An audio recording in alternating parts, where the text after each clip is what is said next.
Halo, assalamualaikum teman-teman. Maaf tadi ada beberapa gangguan ya. Insya Allah sebentar lagi. Ini saya sedang mencoba meminta Ustaznya untuk bergabung. Silakan ditunggu ya.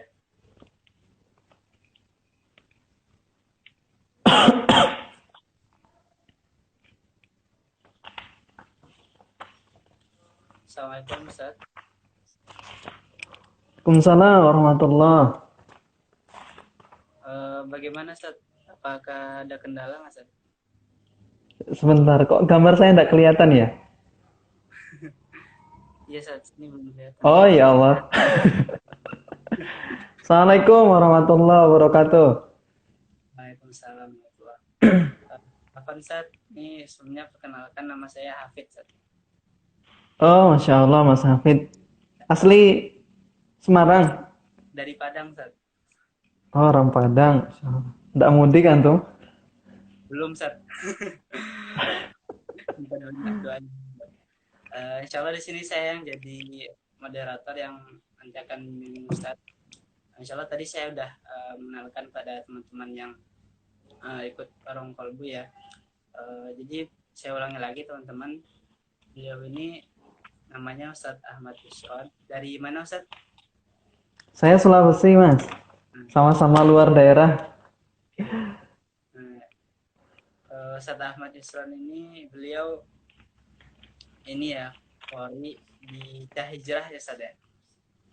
Ya dulu kan. Sekarang sudah fokus ngajar sekarang, Insya Allah. Kalau boleh tahu ngajarnya di mana ya Ustadz? Saya ngajar di sekolah tahfiz level SD sih kalau pagi. Nah, biasanya kalau sore itu ngajar bapak-bapak biasanya di daerah Pucang Gading. Nah, terus juga biasanya yang ngisi majelis Sabtu Ahad biasanya seperti itu. Masya Allah. Insya Allah itu aktivitas rutinitasnya. Nah, sekarang Ustadz lagi di mana ya Ustadz? Masih di Semarang Ustadz? Saya di Semarang, alhamdulillah. Karena tidak bisa pulang ke Sulawesi, lagi ada wabah seperti ini, ya maka kita harus taat terhadap pemerintah, apa yang disampaikan untuk kebaikan kita, seperti itu insya Allah. Bisa.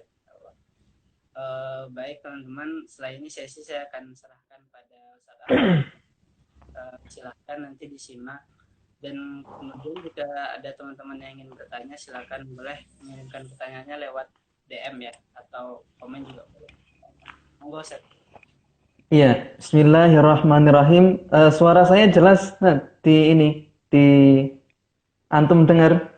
Alhamdulillah jelas Ustadz. Baik. Insya Allah untuk materi mungkin nanti ada jeda sedikit buat teman-teman itu bisa sedikit. Mungkin ada yang tulis silahkan. Mungkin ada yang mau nyatet karena level kita itu tidak sama seperti para ulama salaf dahulu. Nah, kalau misalnya Imam Syafi'i belajar, Imam Bukhari belajar kan mereka ketika berhadapan dengan guru, mereka tidak bawa buku tulis, mereka tidak bawa alat tulis, semuanya dihafal kata-kata gurunya dari awal sampai nanti pulang ke rumah, baru mereka nyatet. Nah, itu bedanya kita hari ini. Nah, maka teman-teman sekalian, bagi teman-teman yang mau prepare Hamin berapa ini? Hamin 3 ya? 3. Karena perkiraan itu insya Allah Ramadan itu kena hari Jumat ini. Jadi ini sudah hari Selasa, Rabu, Kamis, berarti tinggal 3 hari ini. Karena kalau misalnya Jumat itu jatuh pada hari Jumat. Kalau Ramadan pertama itu jatuh pada hari Jumat, maka malam Jumat kita sudah mulai tarawih kan seperti itu. Nah, walaupun sekarang itu kemungkinan kita akan tarawih itu ya di rumah masing-masing seperti itu. Karena masih menghindari social distancing dan physical distancing seperti itu. Nah, baik, insya Allah kita mulai kajian pada sore hari ini. Saya buka dengan salam. Assalamualaikum warahmatullahi wabarakatuh. Alhamdulillahi Rabbil Alamin. Allahumma salli ala Sayyidina Muhammad wa ala ali Sayyidina Muhammad. Allahumma inna nas'aluka ilman nafi'a wa rizqan halalan thayyiban wa amalan mutaqabbalan. Allahumma faqihna fid din wa alimna ta'wil. Rabbi shrah li sadri wa yassir li amri wahlul 'uqdatam min lisani yafqahu qawli, amma ba'd. Alhamdulillah, segala puji bagi Allah Subhanahu wa taala yang telah menghantarkan kita sampai pada hari ini, yang masih memberikan kesehatan kepada kita semua hari ini, yang masih memberikan kita ilmu sampai hari ini, dan bahkan kita itu masih diberi kesempatan oleh Allah Subhanahu wa taala untuk terus belajar. Karena Rasulullah SAW bersabda, "Man yuridillahu bihi khairan yufaqihu fiddin."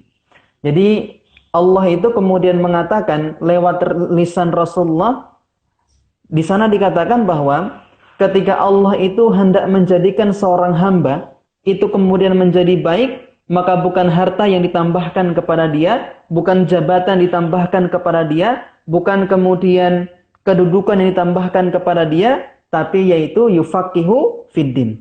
Apa itu faqihu fiddin? Faqihu fiddin itu dikatakan bahwa dia itu makin paham dengan urusan agama seperti itu. Nah, maka cara Allah itu ketika dia ingin menjadikan hamba ini menjadi baik, maka dia akan terus dipahamkan tentang urusan agama. Dan cara Allah untuk kemudian memahamkan seorang itu tentang urusan agama, dia didekatkan dengan majelis ilmu. Dia didekatkan dengan orang-orang solih. Dia didekatkan dengan hamba-hamba yang kemudian dia itu juga dekat dengan Allah Subhanahu wa taala. Nah, maka ini salah satu bentuk kemudian keinginan Allah kepada kita semua, keinginan Allah kepada hamba-hambanya, agar kemudian kita menghadapi bulan Ramadan ini, kita berhasil melewatinya. Karena sayang teman-teman sekalian, didatangkan kita kemudian bulan Ramadan, ternyata kemudian tidak ada pahala yang bisa kita dapatkan sama sekali. Nah, karena dalam sebuah hadis qudsi dikatakan bahwa jadi malaikat itu pernah datang ke majelisnya Rasulullah ketika Rasul itu hendak kemudian berkhutbah. Jadi mimbarnya Rasul itu kan ketika hendak mau naik ke mimbar itu ada 3 anak tangga. Saat Rasul itu kemudian naik ke anak tangga yang pertama, ternyata malaikat Jibril datang kepada Rasulullah. Kemudian malaikat Jibril mendoakan umatnya Rasulullah, mendoakan manusia. Apa doanya? Celaka manusia yang ketika datang Ramadan kepada dia, tetapi dosanya tidak diampuni oleh Allah Subhanahu wa taala. Dan Jibril mendoakan Subhanahu wa taala. Dan Jibril mendoakan orang yang tidak kemudian mendapatkan ampunan dari Allah Subhanahu wa taala ketika bulan Ramadan, dia akan bertambah jauh dari Allah Subhanahu wa taala. Dan ini itu diaminkan oleh Rasulullah. Nah, bayangin, biasanya kan kalau misalnya yang doa itu Rasul, yang mengaminkan para malaikat. Ini kebalik. Yang berdoa para malaikat, yang mengaminkan Rasulullah. Nah, maka bayangkan teman-teman sekalian, malaikat kemudian mendoakan orang-orang yang kemudian mereka mendapati bulan Ramadan, tetapi dosa-dosa mereka tidak diampuni oleh Allah Subhanahu wa taala. Dan ini pun diaminkan oleh Rasulullah.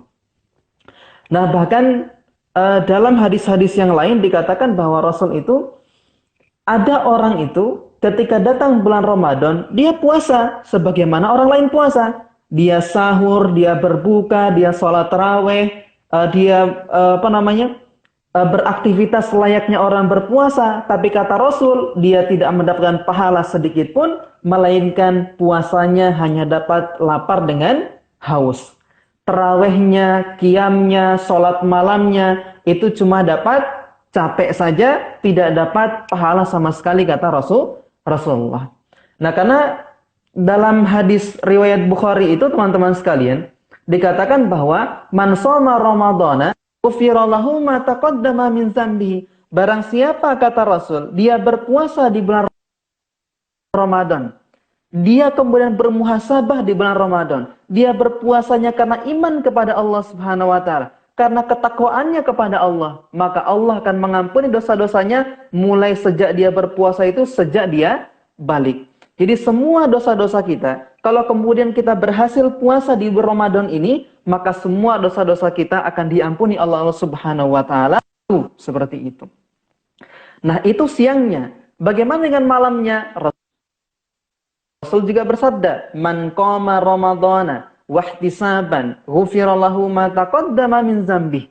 Barang siapa yang qiyamnya ketika malam itu karena Allah Subhanahu wa taala, dia berdiri itu karena melakukan karena ketakwaan kepada Allah, maka semua dosa-dosanya itu akan diampuni oleh Allah Subhanahu wa taala, teman-teman sekalian. Nah, jadi pahala yang kemudian akan kita dapatkan ketika minimal bahwa kata Rasul semua dosa-dosa kita itu akan diampuni oleh Allah Subhanahu wa taala kalau berhasil. Nah, jadi tidak semua orang itu yang kemudian berpuasa di bulan Ramadan diampuni dosa-dosanya. Tidak semua orang yang tarawih di bulan Ramadan itu kemudian dosa-dosanya diampuni oleh Allah Subhanahu wa taala. Makanya kata Rasul, ada orang yang puasa cuma dapat lapar dengan haus. Ada orang yang kemudian sholat tarawih cuma dapat capek saja, tidak mendapatkan apa-apa, teman-teman sekalian. Maka inilah yang hendak kita bahas hari ini, supaya kemudian Ramadan setahun ini kita mendapatkan kemudian kemuliaan dari Allah Subhanahu wa taala, karena firman Allah itu kan, ya ayyuhalladzina amanu kutiba alaikumusiyam kama kutiba alal ladzina min qablikum tattaqun. Nah, apa sih kemudian hasil dari puasa ini sebenarnya? Kata Allah di Al-Baqarah ayat 183 ini, kalau misalnya kita berhasil puasa selama sebulan penuh ini, dan kemudian kita itu, puasa kita diterima oleh Allah Subhanahu wa taala, maka kita bisa melihat hasilnya itu di ujung Ramadan sebenarnya. Karena hasil dari Ramadan ini la'allakum tattaqun. Kalau setelah Ramadan kok kita balik maksiat, jangan-jangan puasa kita nggak diterima. Kalau setelah Ramadan kemudian kita bertambah buruk dari bulan-bulan sebelumnya, jangan-jangan puasa kita nggak diterima. Kalau misalnya setelah Ramadan kok kemudian kita itu bertambah banyak maksiatnya, bertambah buruk kelakuannya kita, lisannya kita, matanya kita, pendengarannya kita, langkah kaki kita kemudian tidak berubah, jangan-jangan Ramadan kali ini kita kemudian bukan mendapatkan ampunan, tapi mendapatkan doa dari malaikat Jibril sebagai apa? Orang-orang yang kemudian celaka di bulan Ramadan, yaitu mereka yang melewati bulan Ramadan tetapi tidak diampuni oleh Allah Subhanahu wa taala. Nah, ini maka pengantar teman-teman sekalian yang kemudian harus menjadi pemahaman kita bahwa Ramadan ini datangnya setahun sekali dan ini bukan bulan biasa. Nah, bayangkan saja gini. Para ulama salaf, ini kan teman-teman itu persiapan H-3 ya. H-3 persiapannya kan seperti itu. Nah, Mas siapa namanya tadi? Hafid, Ustaz. Mas Afif. Hafid. Oh, Mas Hafid. Mas Hafid sudah persiapan H-min berapa puasa? Dari segi apanya nih, Ustaz? Iya, semuanya. Dari segi persiapan untuk schedule Ramadannya, kemudian persiapan untuk menghadapi puasanya itu sendiri, karena ini puasanya tidak biasa. Puasanya kan sudah sebulan penuh nih, kalau misalnya kemudian genap 30 hari seperti itu. Antum sudah persiapan berapa hari nih, Mas Hafid? Atau jangan-jangan hari ini juga baru mulai persiapan? Alhamdulillah udah mungkin sebulan ini tuh udah nagiatin buat puasa sunnah, Ustaz. Alhamdulillah. Masya Allah. Nah, ini Mas Hafid hebat nih, luar biasa ya, persiapannya sudah H-min sebulan.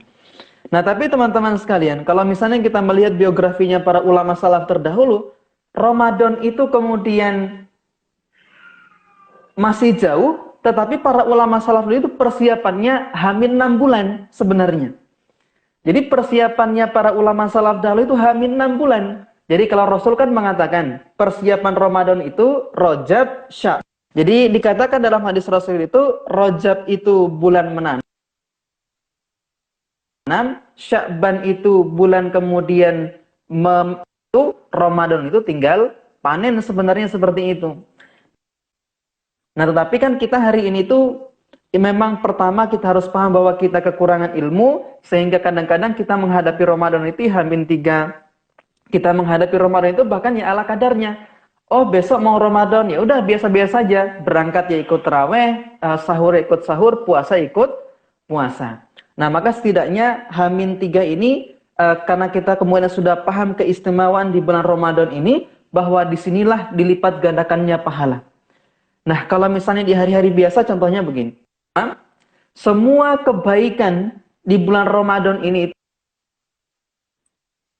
itu Allah lipat gandakan minimal. Contoh misalnya begini. Kalau misalnya kita membaca Quran di hari-hari biasa, misalnya kita baca Bismillahirrahmanirrahim. Bismillah itu ada 19 huruf. Dalam hadis riwayat Tirmizi dikatakan satu hurufnya itu satu pahala. Satu pahala itu 10 kebaikan. Itu di hari biasa. Tapi kalau di bulan Ramadan teman-teman sekalian, kita baca Quran, satu hurufnya itu bukan lagi kemudian 10 kebaikan. Tapi dilipat gandakan oleh Allah minimal 10 kali lagi. Jadi ketika kita baca misalnya Bismillahirrahmanirrahim, di hari biasa kita dapat 190 kebaikan, di bulan Ramadan kita baca Bismillah saja sudah 1900 kebaikan. Ini hebatnya di bulan Ramadan. Nah makanya teman-teman sekalian, bulan Ramadan ini jangan sampai dilewatkan sedikit pun seperti itu. Apalagi kemudian di bulan Ramadan ini ada namanya malam Lailatul Qadar. Malam Lailatul Qadar itu teman-teman sekalian, kalau misalnya kita beribadah di malam Lailatul Qadar itu, maka dilipat gandakannya lagi menjadi 1000 bulan lagi. Kalau 1000 bulan itu dikategorikan dalam kemudian hitungan tahun, sampai 83 tahun seperti itu.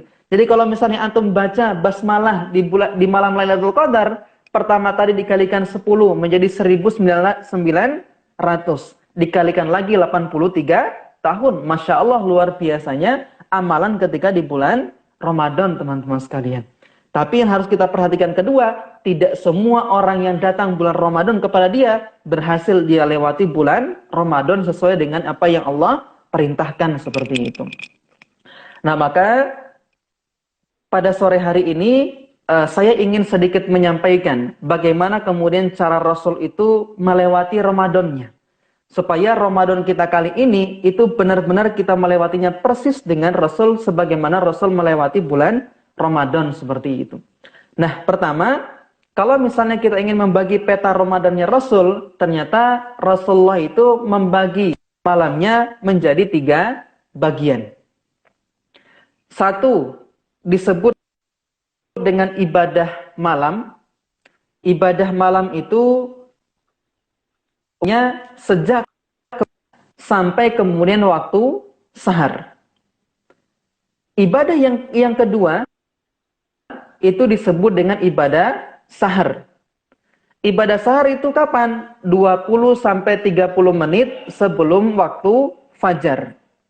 Ibadah siang itu ibadah ketiga. Jadi ada ibadah malam, ada ibadah sahar, ada ibadah siang. Jadi Rasul itu membagi aktivitas Ramadannya setiap hari semalamnya itu menjadi 3 bagian. 1 ibadah malam, 2 ibadah sahar, ketiga ada ibadah siang. Nah, lalu apa aktivitas Rasul di malam hari? Apa aktivitas Rasul di waktu sahar ini? Apa aktivitas Rasul di waktu siang? Nah, inilah yang akan kita pelajari supaya Ramadan kita menjadi berhasil, Ramadan kita menjadi ampunan atas dosa-dosa kita, Ramadan kita kali ini menjadi kemudian limpahan pahala untuk kita semua. Nah, maka yang pertama ingin saya sampaikan terkait dengan ibadah malamnya Rasul. Ibadah malamnya Rasul itu dibagi menjadi 3 bagian. 1, tarawih atau qiyam Ramadan. Yang kedua, ada interaksi dengan Al-Quran. Ketiga, Rasul itu kemudian zikir dengan istighfar. Nah, di Indonesia itu kan dikenal dengan istilah tarawih. Seperti itu. Pak Rasul menyampaikan, ada orang itu yang sholat qiyam itu yang kita maksud salat tarawih, tapi dia cuma dapat capek toh, nggak dapat pahala sama sekali. Berarti ada yang salah dalam proses qiyam Ramadannya seperti itu. Karena begini, itu tidak ada disebut dengan salat tarawih. Nah, salat tarawih itu adanya di Indonesia. Jadi bukan salat tarawih sebenarnya namanya, tapi qiyam Ramadan. Dalam surat Al-Muzammil itu disebut dengan qiyamul lail. Di surat Al-Isra itu ada disebut dengan tahajud. Jadi ada tahajud, ada qiyamul lail. Nah sementara sholat tarawih ini termasuk sholat qiyamnya Rasul. Nah, bagaimana pelaksanaannya? Kalau tahajud, antum harus tidur dulu, baru bisa sholat tahajud. Kalau qiyamul lail, antum nggak boleh tidur dulu, baru bisa sholat. Jadi habis isya, antum qiyamul lail. Jadi dinamakan qiyamul lail, itu berarti sholatnya sebelum tidur. Kalau antum tidur dulu baru sholat, itu namanya tahajud, bukan qiyamul lail. Nah, tetapi Rasul itu bukan menyampaikan sholat tarawih itu sebagai qiyamul lail, tetapi qiyam.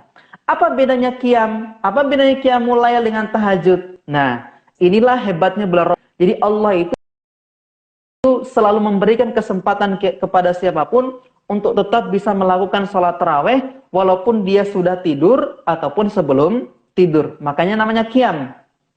Nah, qiyam itu artinya antum itu bisa melaksanakannya pada isya persis, atau kalau misalnya antum capek dari pulang kerja, antum capek dari bisnisnya seperti itu, antum capek pengen istirahat dulu, maka dari tidur itu antum bisa tarawih seperti itu. Nah, itulah kenapa disebut dengan qiyam, bukan qiyamul lail, bukan juga tahajud, tapi namanya qiyam Ramadan. Nah, maka yang harus kita perhatikan, kenapa disebut dengan tarawih seperti itu? Nah, pertanyaannya kan begitu. Kenapa disebut tarawih? Kenapa di Indonesia nggak disebut qiyam Ramadan? Kenapa kok di Indonesia disebut dengan salat tarawih? Ternyata teman-teman sekalian, tarawih itu adalah nama sifat salatnya. Jadi kalau misalnya orang kemudian qiyam, itu hasilnya harus tarawih. Tarawih itu apa? Dia mendapatkan ketenangan ketika salat, tidak terburu-buru ketika salat. Nah, ini namanya tarawih. Jadi dia merasakan ketenangan ketika salat qiyam Ramadan itu, yang kalau di Indonesia disebut dengan salat tarawih itu. Nah, makanya agak heran misalnya kok ada orang pengen cepat-cepat menyelesaikan salat tarawih, padahal dia salat tarawih kan seperti itu. Harusnya dia ketika tarawih itu ingin betah berlama-lama dengan Allah. Kenapa? Karena Rasul itu ketika sholat tarawih teman-teman sekalian, ketika Abdullah ibn Mas'ud dengan Huzaifah al-Yaman itu datang kepada Aisyah, Bunda Aisyah, menanyakan bagaimana sholat qiyamnya Rasul atau tarawihnya Rasul, Bunda Aisyah kemudian menjawab bahwa jangan tanyakan bagaimana bagus dan panjangnya sholatnya Rasulullah. Karena Rasul itu ketika Abdullah ibn Mas'ud dengan Huzaifah al-Yamani pernah ikut sholat di belakang Rasul itu, ternyata satu rakaatnya Rasulullah itu sholat adalah berapa? 5 juz lebih, teman-teman. Satu rakaatnya 5 juz lebih. Nah, kita hari ini sholatnya itu kalau misalnya mau sholat tarawih, pertama, nyari bacaan imamnya yang paling cepat. 2, nyari yang kemudian sholatnya paling cepat. Nah, ini kekeliruan sebenarnya. Harusnya ketika di bulan Ramadan, kita nyari tempat sholat itu yang bacaan imamnya paling lama. Ini kalau benar kita ngikutin Rasul seperti itu. Karena Rasul ketika sholat tarawih itu panjang, pertama bacanya itu panjang, dan kemudian tenang ketika sholat, seperti tidak terburu-buru sama sekali. Nah, maka ini teman-teman sekalian. Jadi, karena yang akan kita mulai ini kan sholat tarawih dulu. Karena malam Jumat kita sudah bisa mulai tarawih seperti itu. Maka cara pelaksanaannya, kalau misalnya jumlah rakaat, silahkan memilih karena terjadi perbedaan pendapat. Dari misalnya Imam Syafi'i mengambil 23 rakaat seperti itu. Atau ada yang 11 rakaat, mau 13 rakaat juga ada. Ada yang 36, ada yang 23, ada yang 40, itu terserah teman-teman. Karena semua ada hadisnya, jadi semua bisa diamalkan seperti itu. Nah, maka tapi yang harus jadi peringatan buat kita bahwa kemudian bukan rakaat salatnya saja yang kemudian dihitung, tapi bagaimana kita mengerjakan salat tarawih itu. Nah, ketika kita mengerjakan salat tarawih itu diusahakan setenang mungkin kita mengerjakan salat tarawih. Diusahakan sepanjang mungkin bacaan kita ketika salat. Kenapa? Karena kemudian salat tarawih itu mendandakan kemudian ketenangan kita ketika berhubungan dengan Allah Subhanahu wa Ta'ala. Maka aktivitas Rasul ketika malam hari kemudian salat tarawih, 2 kemudian berinteraksi dengan Quran. Bisa teman-teman itu membaca Quran, bisa kemudian baca tafsir. Kalau ada majelis Quran, ikut majelis Quran, mau tahsin silakan tahsin, yang penting kemudian berinteraksi dengan Quran. Yang ketiga, teman-teman sekalian, Rasul itu kemudian berzikir dengan istighfar seperti itu. Jadi itu aktivitas Rasulullah. Makanya sampai dikatakan Rasul itu kan beristighfar minimal 70 kali dalam sehari seperti itu. Nah, itu aktivitas Rasul di malam hari. Nah, kedua, aktivitas Rasul ketika ibadah sahar. Nah, kadang-kadang teman-teman itu kan ada yang sahur jam 3 pagi, ada yang sahur jam setengah 3 pagi. Sebenarnya kalau kita ingin ngikutin Rasul, itu pas kapan kan begitu? Karena ada orang sahur itu ternyata nggak dapat pahala sahur, nggak dapat berkahnya sahur. Nah, inilah yang kemudian kita bahas. Ternyata ibadah saharnya Rasulullah itu yang 20 sampai 30 menitnya sebelum waktu fajar, yang sebelum kemudian waktu sholat subuh itu atau azan subuh itu, maka Rasul melakukan dua aktivitas di waktu sahar ini. Satu, Rasulullah itu kemudian sahur. Nah, jadi sahurnya Rasul itu di waktu sahar. Jadi kalau misalnya antum sahurnya di jam 3, itu nggak dapat pahala sahur. Karena sahurnya itu, Rasul itu sahurnya diakhirkan kan seperti itu. Nah, itu waktunya 20 sampai 30 menit sebelum azan subuh seperti itu. Karena kalau sudah Allahu Akbar berarti nggak boleh ada sesuatu yang masuk ke dalam mulut kita. Karena itu bisa membatalkan puasa seperti itu. Nah, jadi sahurnya tadi, makanya ibadah sahar ini 20 sampai 30 menit antum bagi dua. Satu kemudian antum sahur, yang kedua antum istighfar. Nah, karena Rasul itu juga aktivitasnya di waktu sahar ini dua. Satu, Rasulullah sahur. Dua, Rasulullah itu kemudian beristighfar kepada Allah Subhanahu wa taala. Nah, jadi apa faedahnya sebenarnya kita itu sering minta ampun kepada Allah. Kita sering beristighfar kepada Allah. Allah kemudian mengatakan di Quran surat Al-Imran, "In kuntum tuhibbunallah fattabi'uni yuhibbukumullah wa yaghfir lakum dzunubakum." Jadi katakan, wahai Muhammad, katakan kepada hamba-hambamu, kalau misalnya mereka itu mengatakan cinta kepada Allah, maka hendaknya mereka mengikuti aku, kata Rasul. Kemudian Allah itu sudah mencintai seorang hamba, maka yang pertama kali diberikan kepada hamba itu adalah ampunan atas segala dosa-dosanya seperti itu. Nah, maka teman-teman sekalian, bahwa orang yang sering beristighfar akan dicintai oleh Allah Subhanahu wa taala. Orang kalau sudah dicintai oleh Allah Subhanahu wa taala, Nah, bahkan dikatakan barang siapa yang senantiasa beristighfar kepada Allah Subhanahu wa taala, jangankan dia berdoa, sebelum dia berdoa pun Allah kasih, Allah berikan yang dia butuhkan. Sebelum dia berdoa. Bahkan ketika kalian, Allah kemudian mengatakan, mengabulkan doa-doa lebih baik daripada apa yang dia minta. Itu adalah untuk orang-orang yang senantiasa beristighfar kepada Allah, meminta ampunan kepada Allah, supaya apa? Dia itu kemudian mendapatkan ampunan Allah Subhanahu wa taala. Nah, maka ini salah satu faedah kita itu senantiasa beristighfar kepada Allah Subhanahu wa taala, yaitu Allah Subhanahu wa taala. Nah, itu waktu sahar tadi.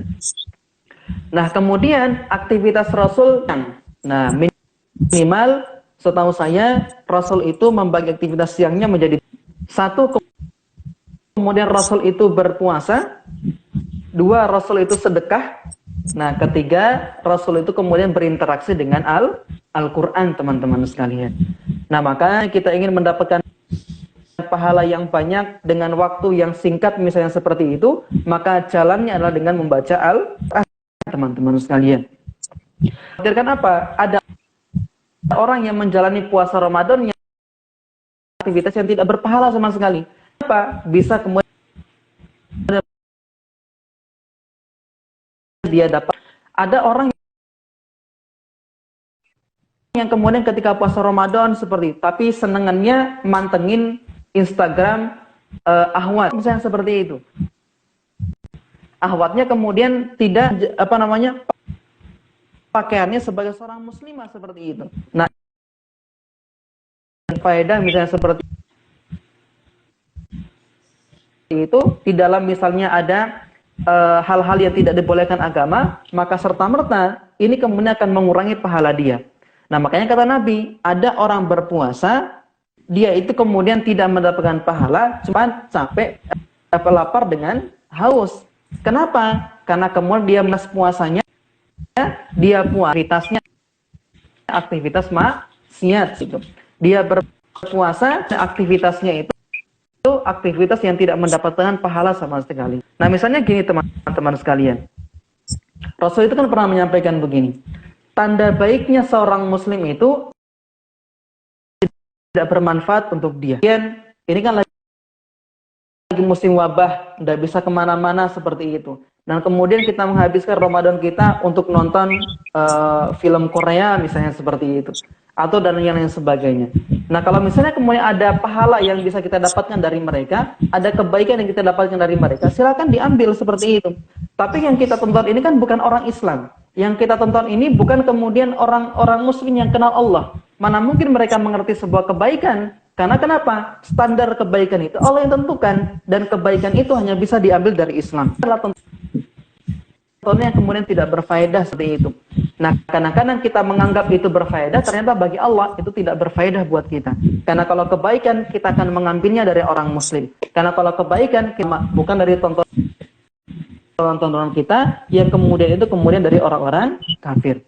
Nah, tapi begini teman-teman sekalian.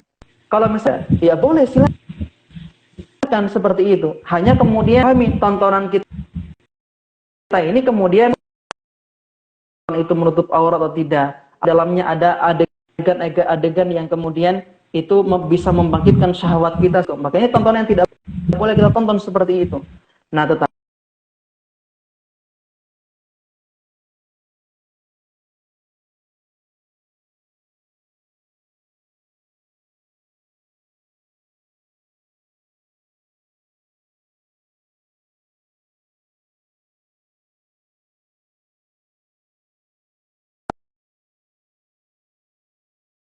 tanyakan silahkan. Itu setidaknya aktivitas Rasul ketika di bulan Ramadan seperti itu. Nah, saran saya bahwa teman-teman ini mulailah buat schedule dari sekarang. Selama sebulan penuh ini mau ngapain aja seperti itu. Dan perhatikan, jangan kemudian kita menganggap Ramadan kan sudah selesai, berarti takwanya sudah selesai. Tidak seperti itu. Karena takwa itu sepanjang kita hidup, sepanjang kemudian kita beriman kepada Allah, kita harus takwa. Nah, takwa itu apa? Yaitu kita itu kemudian taat kepada Allah Subhanahu wa taala dalam kondisi terang-terangan maupun sembunyi. Karena dalam Quran dikatakan, ada orang itu ketika lagi di keramaian, lagi bersama dengan teman-temannya, solihnya luar biasa. Pegangnya Quran, sholatnya tepat waktu seperti itu. Yang diobrolin kebaikan. Tapi kata Quran, ketika dia lagi sendiri, dia tutup tabir itu. Seakan-akan tidak ada seorang pun yang melihat dia, maka dia bermaksiat kepada Allah Subhanahu wa taala. Maka ada sebuah hadis, teman-teman sekalian, tentang orang-orang yang suka bermaksiat di kala sendiri, yang merasa tidak diawasi oleh Allah Subhanahu wa taala, yaitu dari hadis dari Usama bin Zaid. Ketika Rasul waktu Isra Mi'raj itu disinggahkan Rasul ke neraka, teman-teman sekalian, ternyata di neraka itu ada seorang manusia yang kemudian sedang dikeluarkan ususnya dari dalam perutnya oleh para malaikat waktu itu. Kemudian orang itu datang berkerumun kepada dia. Dikatakan kepada si Fulan, Fulan, bukankah engkau dulu itu yang suka mengajari kami kebaikan? Engkau suka posting kebaikan di Instagram, suka posting kebaikan di FB, suka menyampaikan kebaikan seperti itu. Kenapa engkau dihukum oleh Allah sekarang di neraka? Ternyata Fulan tadi mengatakan, betul, saya dulu itu suka menyampaikan kebaikan, saya itu terlihat baik di depan kalian, tapi saya ketika lagi sendiri, saya bermaksiat kepada Allah Subhanahu wa taala. Ini ancaman buat kita sebenarnya. Makanya takwa itu teman-teman sekalian hasilnya apa? Dalam kondisi terang-terangan, dalam kondisi sendiri, apapun yang kita lakukan, kita selalu merasa diawasi oleh Allah Subhanahu wa taala. Ini makna takwa yang sebenarnya. Yang kemudian kita tidak boleh kita tinggalkan walaupun Ramadan sudah selesai seperti itu. Nah, karena hasilnya Ramadan ini adalah takwa. Berarti setelah Ramadan itulah kemudian perjuangan kita untuk membuktikan bahwa segala puasa kita diterima oleh Allah Subhanahu wa taala. Nah, ini sedikit yang bisa saya sampaikan kepada teman-teman. Afwan Kasir, kalau misalnya ada kekeliruan dalam menyampaikan, saya kembalikan kepada Mas Hafid. Jika ada yang mau didiskusikan, ada yang mau ditanyakan, tafadhol, kita berbagi ilmu insyaallah. Semoga pertemuan kita kali ini tidak hanya sekedar online seperti itu, tapi nanti bisa bertemu dalam dunia offline. Karena kan silaturahmi itu ya minimal kemudian kita ketemu online ya juga ketemu offline seperti itu. Nah, insyaallah itu dari saya yang bisa saya sampaikan. Assalamualaikum warahmatullahi wabarakatuh. Waalaikumsalam warahmatullahi wabarakatuh. Ya, alhamdulillah tadi ya dari saya teman-teman penjelasan dari Ustadz. Panggilannya siapa nih Ustadz? Ustadz Yusron ya? Ustadz Iya, Yusron, boleh. Ustadz Tafadhol, Ahmad, silakan. Ustadz Ahmad Ahmad. boleh, Yusran boleh. Biasanya apa Ustadz? Itu Kalau dua-duanya di gitu. Sulawesi panggilannya Ahmad. Kalau di Jawa panggilannya Yusran. Nah, Ah, yang mudah yang mana? karena lagi di Jawa berarti Ustadz Yusron aja gitu ya Ustadz ya. Alhamdulillah tadi itu ya teman-teman, mungkin penjelasannya semoga dapat diambil faedahnya dan juga dapat menambah mungkin semangat teman-teman nanti agar bisa menghadapi bulan Ramadan yang keadaannya mungkin berbeda gitu dari biasanya. Saat ini ada beberapa pertanyaan, saat mungkin boleh dijawab ya. Iya, insya Allah kalau bisa ya. Eh, ini jadi ada yang bertanya saat sekarang itu kan lagi wabah corona itu kan lagi musim gitu. Terus bagaimana pendapat Ustadz perihal sholat tarawih itu yang tetap dilakukan berjamaah gitu di masjid. Padahal sekarang kan kebijakannya itu social distancing, physical distancing gitu. Gimana Ustadz? Iya, teman-teman bahwa harus dipahami begini. Wabah ini kan sudah mendunia seperti itu. Dan dikatakan bahwa wabah ini akan menular ketika manusia itu kumpul-kumpul seperti itu. Nah, maka bagaimana dengan orang yang kemudian tetap kekeh ingin melaksanakan sholat tarawih seperti itu berjamaah di masjid misalnya. Nah, kalau misalnya saya sampai hari ini sudah hampir sebulan penuh itu saya sholat di rumah terus. Tidak pernah sholat di masjid seperti itu. Karena kenapa? Sudah ada fatwa dari MUI bahwa sholat itu sekarang itu diadakan di rumah masing-masing terlebih dahulu. Tetapi kan masjid itu tidak boleh kosong sebenarnya. Karena di masjid itu kan masih ada imam masjid, masih ada marbotnya. Nah, itu kan mereka bisa masih sholat, tapi softnya berjauhan, minimal 1 meter kan seperti itu. Nah, maka teman-teman sekalian, terkait dengan sholat berjamaah di masjid ini kan tidak haram sebenarnya. Nah, selagi kemudian apa? Bahwa masjid itu benar-benar kemudian juga menjaga kebersihan. Misalnya sebelum masuk warga itu kemudian disemprot dengan tadi ya disinfektan atau apa seperti itu, kemudian lantainya dibersihkan, kemudian dalam masjid itu dijaga jaraknya seperti itu. Nah orang-orang yang seperti ini kemudian tidak bisa disalahkan ketika kemudian ke masjid. Yang penting apa? Mereka menjaga kebersihannya seperti itu. Nah, tetapi kalau kita mengembalikan kepada hukum orang yang tidak sholat ke masjid, apakah menjadi dosa? Tidak seperti itu.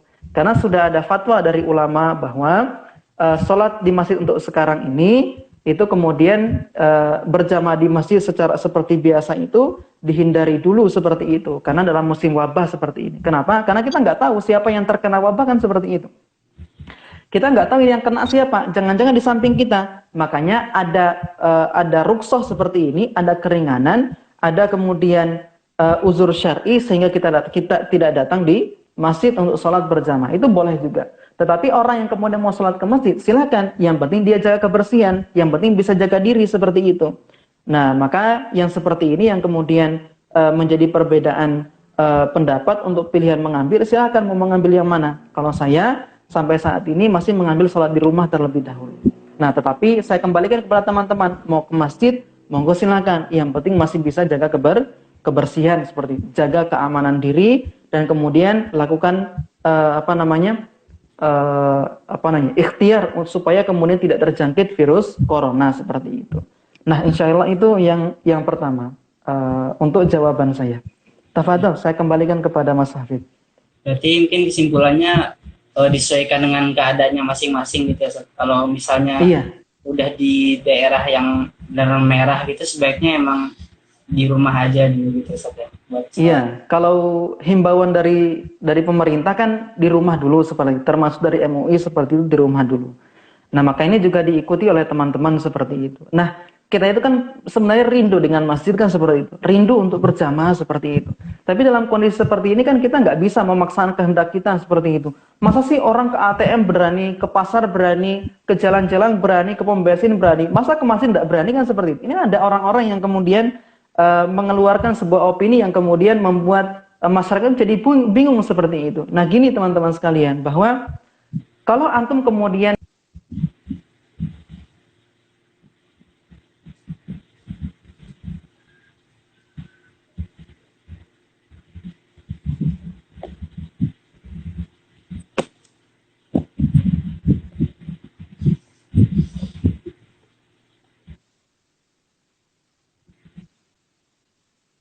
sementara mereka harus kerja untuk mendapatkan makanan, maka mereka terpaksa keluar ke ATM, terpaksa keluar ke pom bensin misalnya, terpaksa keluar ke pasar dan lain sebagainya.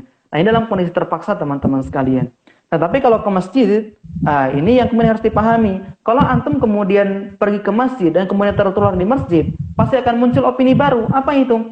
Ini agama nggak ngajarin cara nanganin wabah. Ini masjid nggak nanganin cara wabah. Akan terjadi fitnah buat masjidnya, akan terjadi fitnah buat agamanya. Nah, makanya ada fatwa MUI dikatakan bahwa sholatnya di rumah dulu seperti itu. Nah, jadi gitu Mas Hafid. Jadi dikembalikan kepada masing-masing. Kalau misalnya harusnya kan begini, masyarakat kan taat kepada pemimpin sebenarnya. Nah, pemimpinnya kemudian kalau itu untuk kemaslahatan masyarakat harusnya ikut. Nah, seperti itu. Tapi karena memang kondisi hari ini karena memang dalam kondisi wabah seperti ini ya, kadang-kadang manusia itu kan juga ada yang taat sama pemimpin, ada yang enggak seperti itu. Nah, makanya dikembalikan kepada masing-masing individu lagi, tapi yang terbaik di rumah dulu saat ini seperti itu. Nah, itu saran saya. Nah, tafadhol Mas Hafid. Oke, semoga menjawab ya bagi yang bertanya. Tadi sudah jelaskan oleh Ustaznya. Selanjutnya nih ada pertanyaan kedua Ustaz. Sebelumnya dia mau terima kasih atas materi yang telah luar biasa Ustaz sampaikan.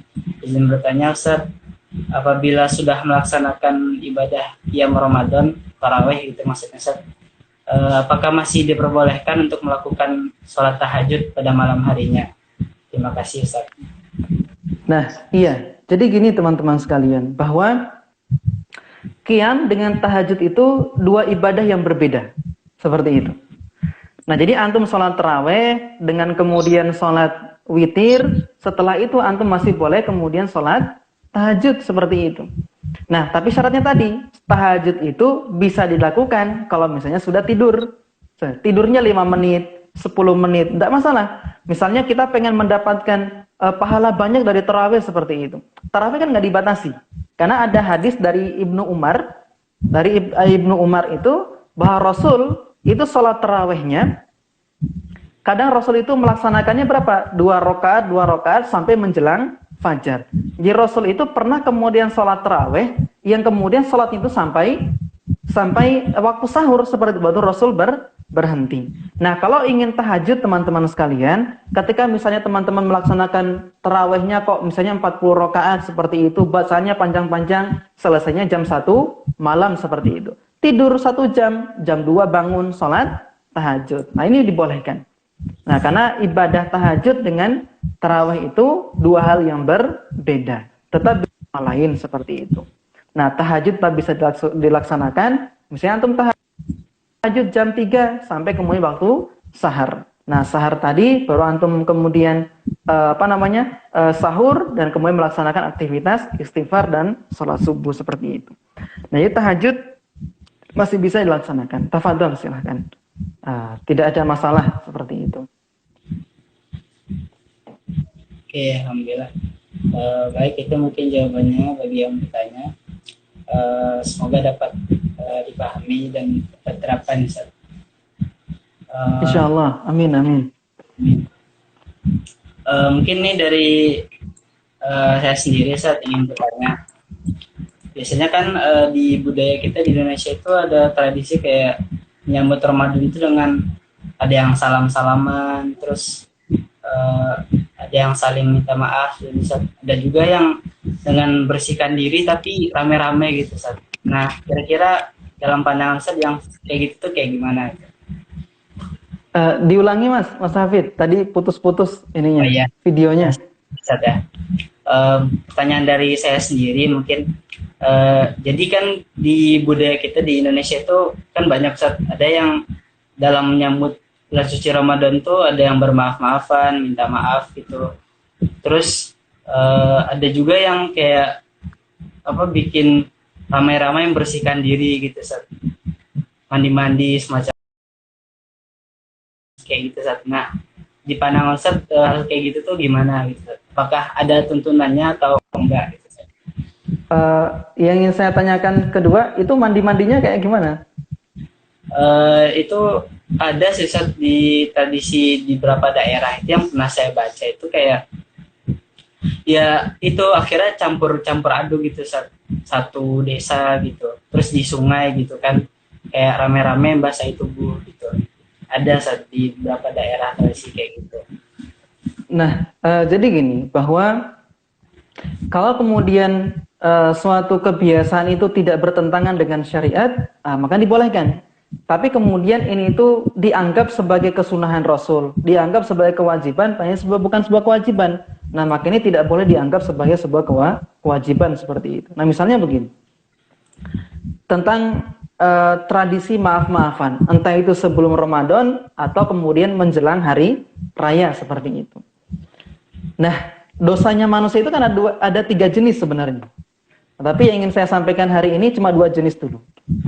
Jenis yang pertama itu dosa yang dilakukan manusia langsung kepada Allah Subhanahu wa taala. Misalnya gini, ada orang nggak sholat fardu. Berarti itu bukan sama manusia, tapi langsung sama Allah Subhanahu wa taala. Nah, maka untuk minta maafnya, untuk minta ampunnya itu langsung sama Allah, seperti itu, dan langsung diampuni sama Allah Subhanahu wa taala. Ini sudah dijelaskan di Quran, surat Az-Zumar ayat 53 seperti itu. Tetapi ada dosa jenis kedua, yaitu dosa yang dilakukan manusia kepada orang lain. Misalnya, dia itu pernah mukul orang lain, dia pernah mencuri barang orang lain, pernah merampok seperti itu, pernah mencaci maki misalnya, pernah memfitnah misalnya, pernah mencela misalnya seperti itu. Ini dosa-dosa yang seperti ini itu tidak bisa diampuni oleh Allah Subhanahu wa taala kecuali dia meminta maaf langsung kepada orang yang pernah dia zalimi misalnya seperti itu. Jadi mau sholat kita beribu-ribu rakaat, kemudian setelah sholat kita minta ampunan, itu nggak akan diampuni oleh Allah kecuali kita itu sudah minta maaf sama orangnya langsung. Itu kalau misalnya antum itu sudah kemudian melakukan maksiat kepada orang lain seperti itu. Nah, karena ada hadisnya begini, Rasul itu pernah bertanya kepada para sahabat, wahai para sahabatku, menurut kalian siapa sih orang yang paling rugi di dunia ini? Nah, sahabat menjawab, Rasul, orang yang paling rugi di dunia ini itu orang yang sudah tidak punya kekayaan lagi, orang yang sudah tidak punya harta lagi. Rasul bilang, salah. Yang paling rugi di dunia ini adalah apa? Yaitu kemudian mereka yang datang di hari kiamat, mereka bawa amalan puasanya, mereka bawa amalan sholatnya, mereka bawa amalan hajinya, mereka bawa amalan sodakohnya, kata Rasul. Tapi ketika di hari kiamat, dia itu selama di dunia, dia pernah menyakiti saudaranya, dia pernah menfitnah saudaranya, dia pernah menumpahkan darah seseorang, dia pernah mengambil harta saudaranya seperti tanpa izin seperti itu. Nah, maka orang-orang seperti ini ketika di yaumil akhir nanti akan dipertemukan dengan orang-orang yang pernah dizaliminya ketika di dunia. Kata Rasul, enggak disuruh minta maaf. Kalau di dunia masih bisa minta maaf, di akhirat enggak bisa minta maaf. Lalu ngapain Rasul? Rasul menjawab, orang-orang yang kemudian pernah dizaliminya dulu datang kepada orang yang pernah menzaliminya. Untuk apa? Mengambil semua kebaikan-kebaikan yang pernah dilakukan orang tadi dan diberikan kepada orang yang pernah menzalimi, diberikan kepada orang yang pernah dia zalimi seperti itu. Kalau sudah habis kebaikan orang ini, maka diambilkan dari dosa-dosa orang yang terzalimi tadi, diberikan kepada orang-orang yang pernah menzalimi seperti itu. Nah, kemudian apa? Akan dilemparkan orang ini ke dalam api neraka. Itu kata Rasul. Nah, maka teman-teman sekalian bahwa tradisi maaf-maafan itu tidak hanya sekedar tradisi, tapi kemudian permintaan dari Rasulullah bahwa ketika kemudian kita itu punya salah kepada orang lain, kita minta maaf segera seperti itu. Karena dosa-dosa tadi tidak bisa diampuni dengan sholat kita, kecuali kita sudah minta maaf langsung kepada orangnya seperti itu. Nah, ini yang harus kita pahami tentang dosa yang kita lakukan kepada Allah langsung dengan dosa yang kita lakukan kepada orang lain seperti itu. Karena kita menzaliminya, maka tradisi maaf-maafan itu harus dilakukan tiap tahun. Karena khawatirnya apa? Pernah berbuat zalim, nah kemudian dia ingin minta maaf, ini bagus supaya apa? Dosa-dosanya dia diampuni seperti itu. Kemudian yang kedua, perihal dengan ada tradisi mandi-mandi. Ini saya baru tahu jika ada tradisi mandi-mandi seperti itu. Saya juga nggak punya ilmunya. Apakah kemudian dorongan mereka melakukan ini itu apa? Kalau dorongannya karena ingin kemudian kumpul dengan warga seperti itu, kemudian setelah itu misalnya kepala desanya mengumumkan untuk ramah tamah seperti itu dan lain sebagainya, boleh-boleh saja silakan seperti itu. Nah, jadi nanti tinggal dilihat maksud dan tujuannya itu apa. Kemudian dorongan mereka melakukan itu untuk apa. Jadi tidak serta-merta kita menghukumi, oh ini bid'ah nih, seperti itu. Ini syirik nih dan sebagainya seperti itu. Jadi harus tabayun dulu. Ini dilakukan untuk apa? Dorongannya apa? Kalau semua tidak bertentangan dengan syariat, silakan laksanakan seperti itu. Nah, itu terkait dengan pertanyaannya Mas Hafid seperti itu. Nah, saya kembalikan kepada Mas Hafid. Ya, alhamdulillah, terima kasih ya Allah untuk jawabannya. Insyaallah dah. Ya, insyaallah. Oke, teman-teman semuanya, alhamdulillah kita sudah sampai di penghujung acara ya. Dan waktu juga udah menunjukkan pukul 5. Saya sebelum ditutup, saya memberi pengumuman. Jadi bagi teman-teman mungkin yang belum bergabung di grup PA Warkop, nanti boleh dicek ya postingannya kami. Di sana silakan teman-teman untuk mengisi link dan nanti akan diarahkan gitu.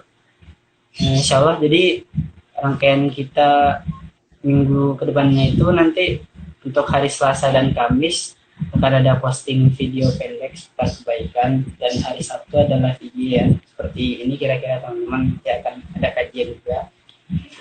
Dan juga untuk hari Senin, Rabu, dan Jumat nanti insya Allah di grup kajian yang nanti teman-teman sudah bergabung akan ada diisi dengan tadabbur ayat seperti itu. Mungkin kita cukupkan ya saja untuk insyaallah cukup pada hari ini. Jazakallah khairan pada Ustaz Majisron yang sudah berkenan meluangkan waktunya untuk menjelaskan kita semua gitu ya terkait kesiapan kita dalam menjalani bulan Ramadan yang akan segera kita hadapi.